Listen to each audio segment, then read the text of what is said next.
Greetings everyone, ম্যাথেসিসে সরলরেখা অধ্যায়ের 6 নম্বর ক্লাসে আপনাদের সবাইকে স্বাগতম।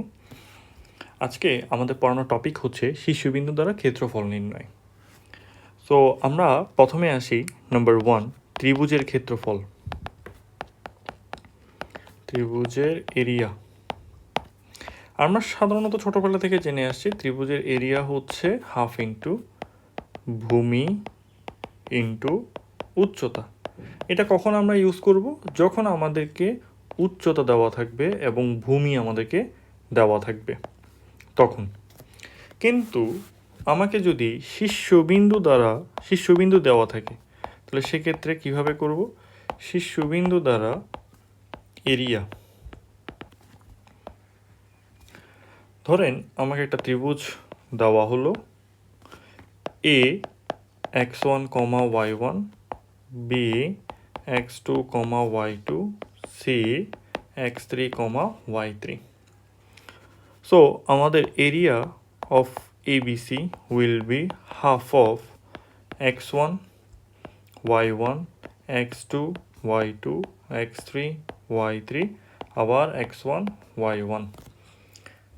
এটাকে আমরা কিভাবে মানটা বের করতে পারি? আমরা জানি এই দিকের যে গুণটা, এই গুণটা হয় পজিটিভ, এই গুণটা হবে পজিটিভ, আর এদিকে যে কোনাকুনি গুণটা হয় এগুলো হয় নেগেটিভ।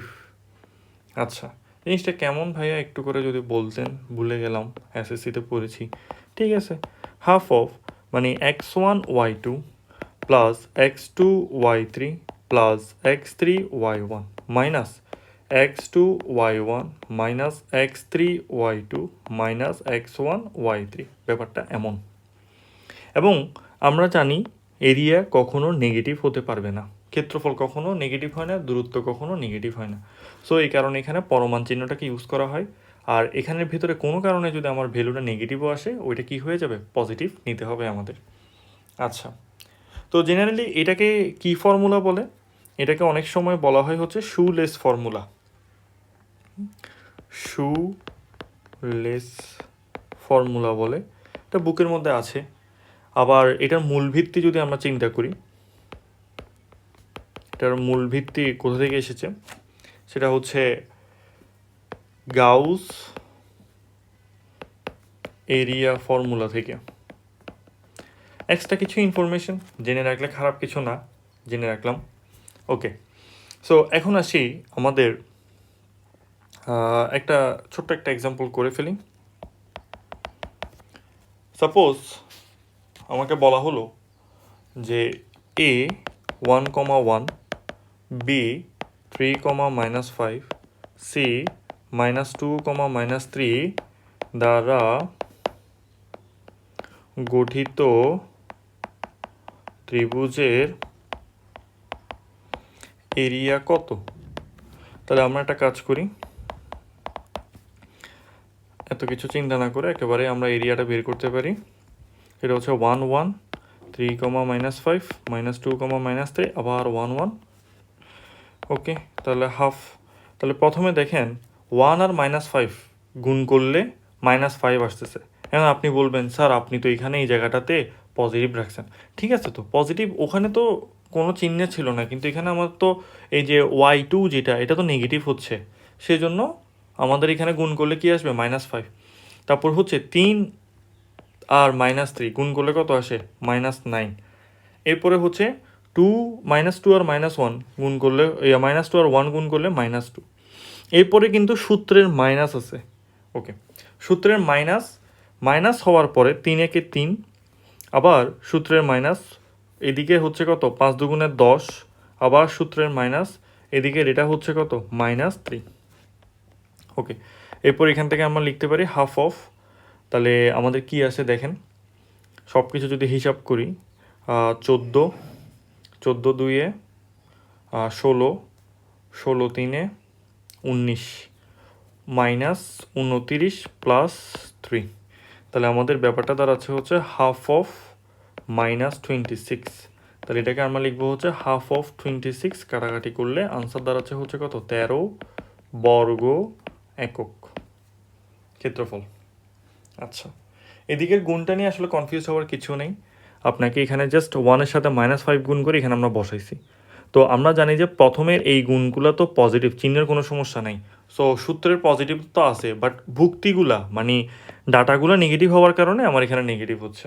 আমি বারবার কেন এক কথা বলতেছি, আসলে এই জিনিসগুলা ভুল করে ফেলে বা প্রশ্ন জেগে যায় যে এটা কেন হয়েছে, স্যার তো এখানে প্লাস লিখছে।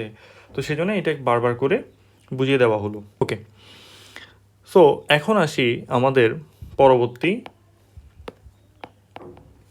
পরবর্তী কনসেপ্ট, এরিয়া রিলেটেড। আমরা এবার বলতে পারি যে টাইপ চতুর্ভুজের এরিয়া। এখন চতুর্ভুজের এরিয়া বলতে কিন্তু আমরা কি বুঝি, আমরা আয়তক্ষেত্রের, সামন্তরিকের, বর্গের সবাইকেই বুঝাচ্ছি। তো এটা আসলে কিছুই না, যে কোনো ধরনের আমি একটা চতুর্ভুজ নিই না কেন, যে কোনো ধরনেরই নিই, এ x1, y1, B x2, y2, C x3, y3, D x4, y4। তাহলে এটার জন্য টোটাল যে এরিয়াটা A B C D, so চতুর্ভুজের এরিয়া বোঝানোর জন্য এই চিহ্নটাকে ইউজ করা হয়। আচ্ছা, ইজ ইকুয়াল টু হচ্ছে হাফ অফ দিয়ে আমরা কিছু করব না, x1 y1, x2 y2, x3 y3, x4 y4 পর্যন্ত গিয়ে আবার প্রথম ভুক্তিটাকে আবার রিপিট করব। সো এখানেও সেম, এদিকের গুণটাকে আমরা পজিটিভ পজিটিভ পজিটিভ পজিটিভ, আর এদিকের গুণটাকে নেগেটিভ নেগেটিভ নেগেটিভ, এটাকেও আমরা নেগেটিভ হিসেবে ধরব।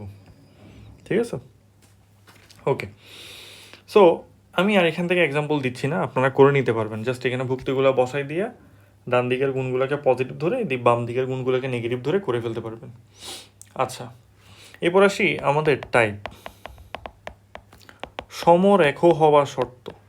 যদিও এটা কিন্তু আমাদের আগের ক্লাসে বলা হয়েছিল, যদিও আবার এখানে আসছে, তাই আমি আবার বলছি, সমরেখ হওয়ার শর্ত। সমরেখ হওয়া মানে তিনটা বিন্দু নিলাম, তিনোটা বিন্দু যদি এ x1, y1, B x2, y2, C x3, y3। এখন এই তিনোটা বিন্দু দ্বারা কি আমি ত্রিভুজ তৈরি করতে পারতেছি? কিন্তু বিন্দুটা যদি এরকম থাকতো, একটা এখানে, একটা এখানে, একটা এখানে, হ্যাঁ, তাহলে আমি একটা কি করতে পারতাম, ত্রিভুজ তৈরি করতে পারতাম। ব্যাপারটা বোঝার চেষ্টা করেন। দেখেন তো আমাদের এই ছবিতে এই তিনটা যে ফোঁটা দিলাম, এখানে এই তিনোটা বিন্দু হচ্ছে কি তিনটা ভিন্ন ভিন্ন জায়গায়। যদি দুইজন যদি এক লাইনেও হয়, আরেকজন কিন্তু ওই লাইনে অবস্থান করতেছে না, ফলে আমরা সহজেই কি করতে পারতেছি, একটা ত্রিভুজ ফর্ম করতে পারতেছি। বাট যদি তিনোটা বিন্দুই যদি একই সরলরেখায় অবস্থান করে, তাহলে ত্রিভুজ তৈরি করা সম্ভব না। তাহলে আমরা বলতে পারি যে এ বি সি বিন্দু দ্বারা গঠিত ত্রিভুজের এরিয়া 0। কারণ ত্রিভুজই তৈরি করা যাবে না, তাহলে তো এরিয়ায় আসার কোনো প্রশ্নই আসে না। আচ্ছা, তাহলে আমরা বলতে পারি তাহলে half of x1 y1, x2 y2, x3 y3 অথবা x1 y1 is equal to 0। এটাকে আবার আরেকটা নির্ণায়ক দিয়েও লেখা যায়, এরিয়া কিন্তু নির্ণায়ক দিয়েও বের করা যায়। সেটা কীরকম? সেটা হচ্ছে half of x1, x2, x3, y1, y2, y3, 1 1 1 is equal to 0। So হাফকে যদি ওই পাশে পাঠাই দিই, তাহলে আমাদের x1, x2, x3, y1, y2, y3, 1 1 1 is equal to হচ্ছে 0। এটাই হতেছে মূলত আমাদের কি শর্ত, সমরেখ হওয়ার শর্ত। এটাকে আমরা ইউজ করি, যদিও আমরা এটা দিয়েও করতে পারবো, সমস্যা নেই, তবে ম্যাক্সিমাম এটা দিয়ে করা হয়। ওকে, সো আমরা একটা প্রশ্ন করে ফেলি সমরেখ দিয়ে, এক্সাম্পল, সেটা হচ্ছে 2, 1 a, -3 1, a বিন্দু তিনটি সমরেখ হলে, বিন্দু তিনটি সমরেখ হলে a ইজ ইকুয়াল টু কত? সহজ জিনিস। আমরা কি করব, আমরা জানি সমরেখ হওয়ার শর্ত থেকে সবগুলার ভুজ এক লাইনে, অর্থাৎ 2a 1, তারপর হচ্ছে 1 -3 কোটিদ্বয় এক লাইনে, মানে একটা কলাম হবে 1 -3 a, তারপর হচ্ছে এদিকে 1 1 1, এটা ইজ ইকুয়াল টু হচ্ছে 0। এবার আমরা এখান থেকে এবার মান বের করে ফেলি।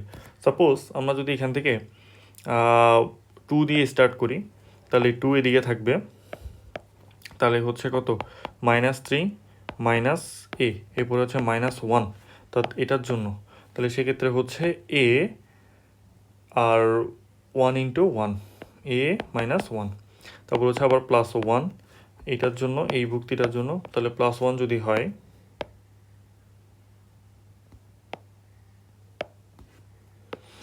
হ্যাঁ +1 যদি হয়, এখানে এগুলো চলে গেছে 2a1, ওকে, আর এখানে হচ্ছে 1 -3, হ্যাঁ +1-এর জন্য আমাদের এদিকে ধরবো, তাহলে এদিকে হচ্ছে a², এটাকে প্লাসে মাইনাসে +3 ইজ ইকুয়াল টু 0, তাহলে 2 গুণ করে দিই, তাহলে আমাদের এখান থেকে এবার এর ভ্যালুটা তো বের করা সোজা, -6 -2a -a +1 +a² +3 is equal to 0। So এখানে দাঁড়াচ্ছে হচ্ছে a², তারপর -6, এদিকে হচ্ছে 4, তাহলে -2, আর এদিকে -3a -2 is equal to 0। So আমরা পেলাম হচ্ছে a² -3a -2 is equal to 0। So এখান থেকে এবার আমরা দ্বিঘাত সমীকরণের সমাধান ইউজ করে এর ভ্যালুটা আমরা বের করতে পারি। এর ভ্যালু দাঁড়াবে হচ্ছে -3 plus minus √3 whole plus 4 into 2 into A, sorry A বলা মানে হচ্ছে 1 আর কি, 4 ইন্টু 2 ইন্টু 1, এরপর হচ্ছে ডিভাইডেড বাই 2 ইন্টু 1। স্যার এটা আপনি কী করলেন? এটা হচ্ছে একটা ফর্মুলা, সেটা আমরা জানি, সেটা হচ্ছে ax² plus bx plus c is equal to 0। এখান থেকে আমাদের এক্সের সমাধান বের করার নিয়ম ছিল এরকম, -b plus minus √b² -4ac by twice a, কারণ এটাকে মিডল টার্ম ফ্যাক্টর করা যাবে না। তাহলে এখান থেকে আমরা বলতে পারি এর মান দাঁড়াচ্ছে হচ্ছে 3 plus minus √17 divided by 2। So দুইটা মান আসতেছে এই। এরপরে আসি আমাদের ক্ষেত্রফল রিলেটেড কিছু ম্যাথ। প্রথমে আসি এক্সাম্পল, ABC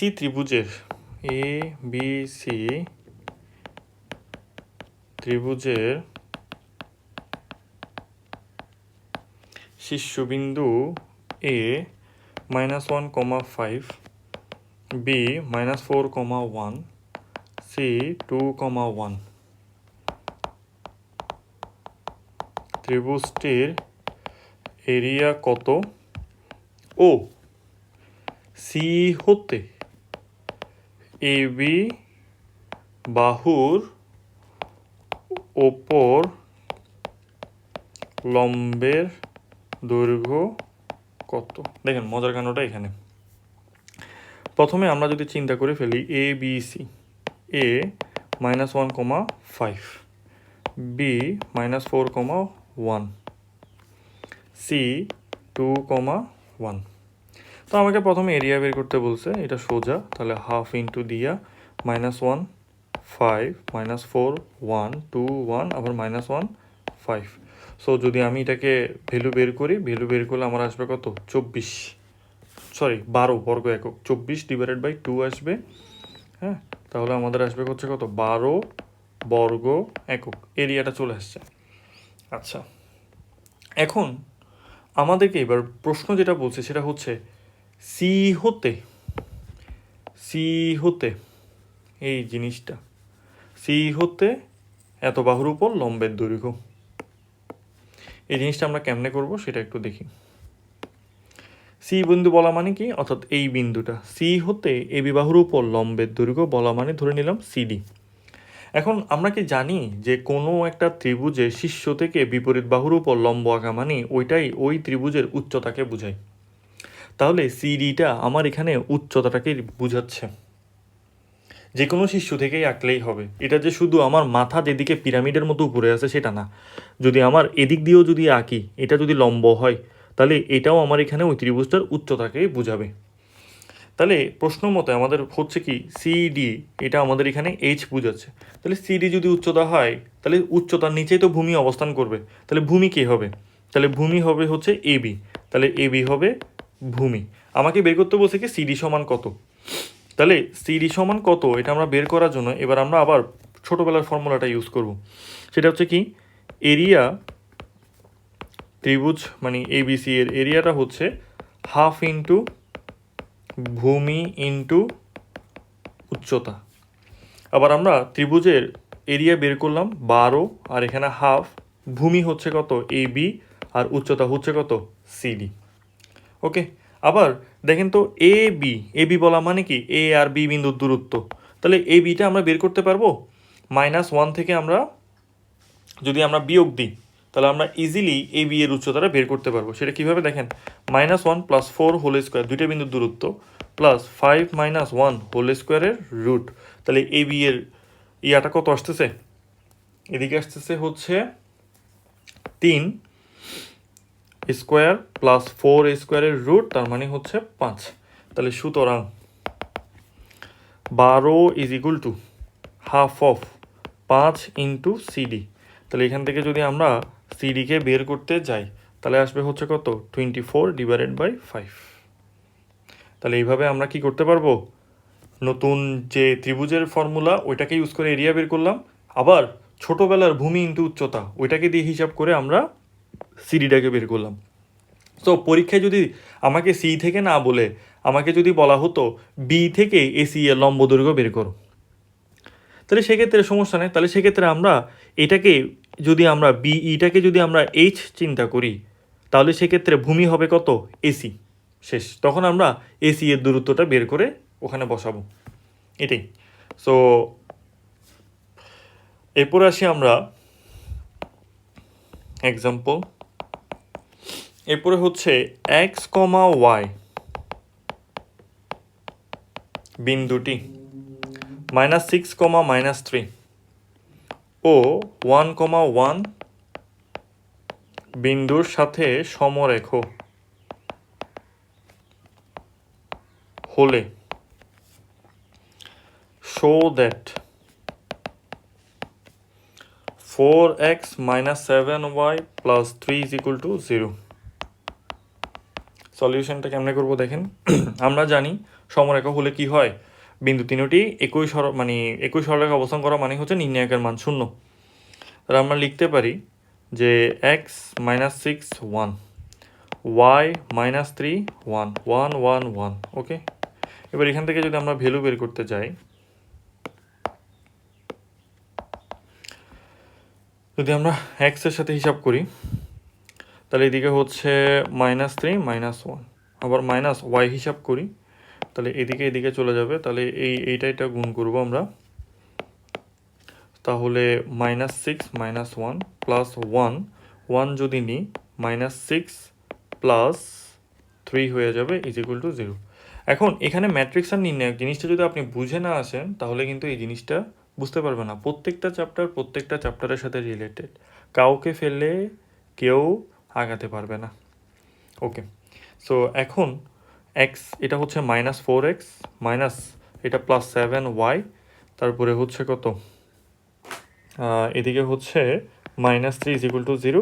সো এবার আপনি একটা কাজ করেন, ওটার সাথে মিলানোর জন্য মাইনাস দ্বারা গুণ করে দেন, তাহলে 4x - 7y + 3 = 0। আমাদের আনসার বা যেটা শো করতে বলছে সেটা আমরা শো করে ফেললাম। ওকে, সেমভাবে এবার সমরেখ রিলেটেড আরও কিছু ম্যাথ করে ফেলি, তাহলে আমাদের আর কনফিউশনগুলো চলে যাবে। সো প্রথমে আসি, আমাকে বলা হয়েছে যে এ বি এ ও 1/a, 1/b সমরেখ হলে দেখাও যে a + b = 0। সো আমরা দেখি জিনিসটা কীভাবে করব। তাহলে তো আমরা জানি সেটা হচ্ছে সমরেখ হবার শর্ত হচ্ছে নির্ণায়ক a b 1/a, b a 1/b 1 1 1 = হচ্ছে 0। এখন এখান থেকে যদি আমরা হিসাব করি তাহলে হাফ অফ একেবারে করে ফেলতেছি A square plus one plus B by A minus B square minus one minus A by B একেবারে হিসাব করে ফেললাম। হাফ লাগতেছে না আমার, যেহেতু হাফ এমনিতে ওই পাশে গুণ হয়ে চলে যাবে, ইজ ইকুয়াল টু 0। সো এখান থেকে আমরা লিখতে পারি কি, দেখেন তো, A square minus B square minus, মানে এই দুইজনকে একসাথে রাখলাম, ওয়ান আর ওয়ান তো চলে যাচ্ছে। সো পরীক্ষায় কখনো এইভাবে কেটে দেখাবেন না যে ওয়ান আর ওয়ান চলে গেছে, এটা কোনো দিন কেটে দেখাবেন না, এটা দেখানোর নিয়ম নাই। A square minus B square, আর এখানের মধ্যে আমি যদি লসাগু নিই তাহলে আসছে হচ্ছে A B A square minus B square is equal to 0। So আমি যদি এবার A square minus B square common নিয়ে ফেলি তাহলে দাঁড়াবে 1 minus 1 by A B is equal to 0। তাহলে এইটাকে যদি আমি এ পাশে পাঠাই দিই পুরোটা শূন্য হয়ে যাবে, তার মানে A square minus B square is equal to 0। আবার এটাকে যদি A plus B into A minus B is equal to 0, তাহলে সুতরাং A plus B is equal to হচ্ছে 0, আমাদের প্রুভড হয়ে গেল। ওকে, এরপরে বলতেছে হচ্ছে কিছু প্রশ্ন হোমওয়ার্ক দিয়ে দিই। সাপোজ এটা হচ্ছে একটি ত্রিভুজের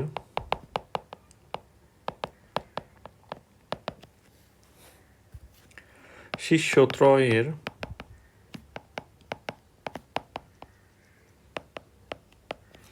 স্থানাঙ্ক T plus 1, 1, 2t plus 1, 3, 2t plus 2, 2t, area কত, এবং প্রশ্ন করতেছে এবং আবার দেখাও যে show that T is equal to 2 অথবা T is equal to half হলে ওই বিন্দুগুলি সমরেখ হবে। ওই বিন্দুগুলো সমরেখ। তাহলে দেখেন তো ভাইয়া, আমরা জানি এরিয়া, সো এরিয়া যে আমরা কিন্তু ওই নির্ণায়ক দিয়েও বের করে দেখাতে পারি। সো আমরা নির্ণায়ক দিয়ে একবার করে দেখাই, তাহলে আপনাদের যেটা সুবিধা হয় সেটাই করতে পারবেন। T plus 1, 2t plus 1, 2t plus 2, 1, 3, 2t, 1, 1, 1। Okay, তাহলে এখন যদি আমরা এখান থেকে এরিয়া বের করতে যাই তাহলে আমরা কিভাবে করব? হাফ অফ, আমরা এখানে একটা নির্ণায়কের ফর্মুলা ফেলার চেষ্টা করব, সেটা হচ্ছে r2 prime r2 minus r1 r3 prime r3 minus r2। যদি আমরা এই রোয়ের যদি এই শর্তটা অ্যাপ্লাই করি, মানে হচ্ছে r2 প্রাইম বলা মানে হচ্ছে নতুন যে আমাদের রো 2টা হবে সেটা হবে রো 2 থেকে 1 নাম্বারটাকে বিয়োগ করে, সেটাকে আমরা এখানে বসাবো। প্রথমটা ঠিক থাকবে টি প্লাস 1, 1, 1, অর্থাৎ এটা টি হয়ে যাবে, এটা 2 হয়ে যাবে, এটা 0 হবে। আবার এটা 1, এটা 2t মাইনাস 3, এটা হচ্ছে কত? 0। সো এখন যদি আমরা ডাইরেক্টলি এই 1-এর সাপেক্ষে যদি আমরা মানটা বের করার চেষ্টা করি তাহলে হাফ অফ, তাহলে থাকবে হচ্ছে টি আর 2, আর এখানে 1, 2t মাইনাস 3, তাহলে আমাদের দাঁড়ালো হচ্ছে half of 2t square minus 3t minus 2 বর্গ একক। তাহলে আমাদের এরিয়া বের হয়েছে এইভাবে, যেহেতু আমাকে টি এর ভ্যালু দেওয়া ছিল না। কিন্তু আমাকে পরবর্তী ধাপের জন্য অর্থাৎ সেকেন্ড স্টেপে আমাকে বলা হচ্ছে যে টি ইজ ইকুয়াল টু 2 অথবা T is equal to half হলে সমরেখ হবে। হ্যাঁ, সমরেখ হবে। এখন এটা সমরেখ হওয়ার জন্য কি করতে পারি বলেন তো? ওই যে আমরা জানি হচ্ছে কি এরিয়া 0 হইতে হবে। তাহলে আমরা একটা কাজ করি, উপরে যে এরিয়াটা আসছে আমাদের half into 2t square minus 3t minus 2, এখানে আমরা টি ইজ ইকুয়াল টু 2টাকে একটু বসিয়ে দেখি তো। তাহলে হাফ ইন্টু 2 দুগুণে 4, 8 মাইনাস 3 দুগুণে 6 মাইনাস 2, তাহলে কত আসছে? 0। তার মানে টি ইজ ইকুয়াল টু 2 হলে সমরেখ হবে। আবার টি ইজ ইকুয়াল টু হাফ বসাই দেখেন তো, তাও কি হবে? 0 আসবে। ব্যাপারটা হচ্ছে এরকম, সিম্পল ম্যাথ।